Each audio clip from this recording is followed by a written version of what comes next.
We've discussed in previous chapters how you can construct sensor, processor, and actuator devices and join them together to create complex devices. In this study, Collins and coworkers construct a genetic circuit, the toggle switch, and use it to control a microbiological process, biofilm formation. We've discussed the toggle switch before. It is the circuit that encodes two transcription factors that repress each other's transcription. We also discussed that from a transcriptional control perspective, the toggle switch is a sensor. If you add the small molecule IPTG, you will de-repress LAC-I, which will cause C1 to dominate.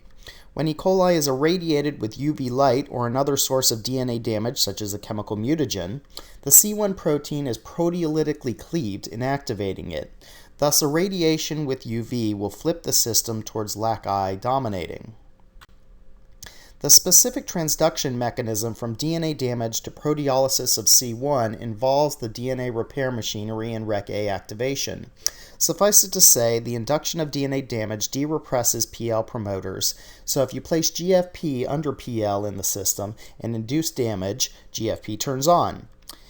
Here they show cytometry data. Each chart is a histogram wherein the x-axis is GFP fluorescence intensity and the y-axis is cell count.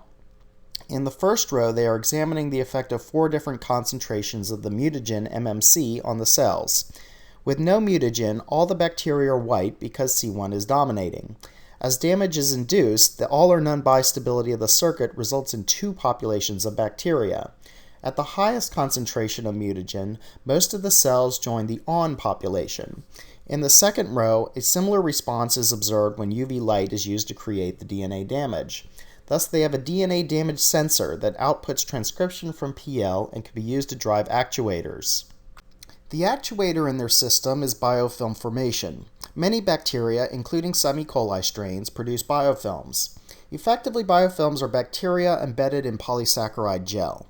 As bacteria go, many produce more complex biofilms than E. coli, and they often start to look like developmental programs since the morphology of the film is well defined. In E. coli, though, biofilms are fairly simple.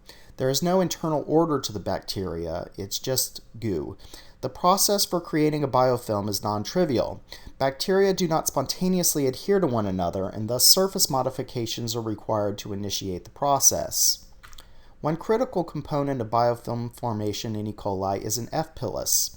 Here you're looking at 2 E. coli participating in mating using their F. pili. These pili are encoded on a 100 kb plasmid called F plasmid, which is in many strains of E. coli. MG1655 itself doesn't have this plasmid, but it is present in many of the lab strains such as JM109. F plasmid is a conjugative plasmid.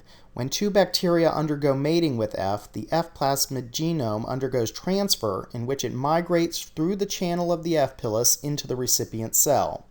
In that cell, it resumes replication and production of new pili.